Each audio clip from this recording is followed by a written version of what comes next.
21শে ফেব্রুয়ারি আন্তর্জাতিক মাতৃভাষা দিবস বা শহীদ দিবস বিশ্বের ইতিহাসে এক উজ্জ্বলতম প্রতীক হয়ে আছে এবং বাংলা ভাষা শ্রদ্ধা ও ভালোবাসার দিন। 21শে ফেব্রুয়ারি রক্তে রাঙানো দিন। 1952 সালে বাংলাদেশে ঢাকা শহরে এক স্মরণীয় ঘটনা ঘটেছিল। 98% বাংলা ভাষা দেশপ্রেমিক মানুষ ছিল। ভাষাটি ছিল উর্দু।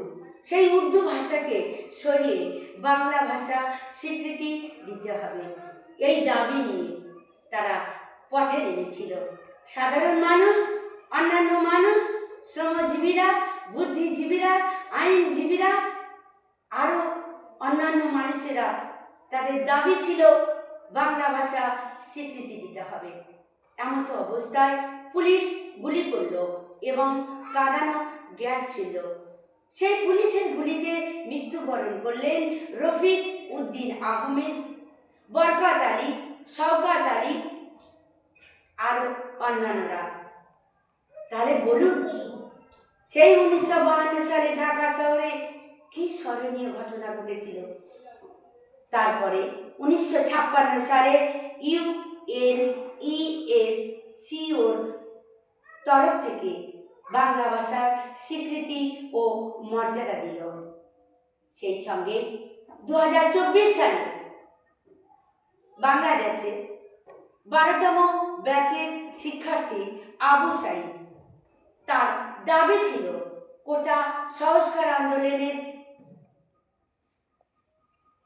12তম ব্যাচের ইংরেজি বিভাগের যে চাকরি দিতে হবে, সেই চাকরিহারা আবু সাঈদ পথে নামলেন এবং প্রতিবাদ মিছিল বের করলো। সেই প্রতিবাদ মিছিল বের করার পর পুলিশ গুলি চালালো। পুলিশের গুলিতে দু হাতে বুক পেতে দিলেন। সেই আবু সাঈদ মৃত্যুবরণ করলেন। সেই সঙ্গে মৃত্যুর কয়েক ঘন্টা আগে হাতে পানি নিয়ে দৌড়াচ্ছিল আর বলছিল, পানি লাগবে, পানি, পানি লাগবে, পানি, তৃষ্ণা মেটাবার ফেরিওয়ালা, সেই মীর মুগ্ধ মাহফুজুর রহমান। সেই 2024 সালে সেই ঘটনা ঘটেছিল।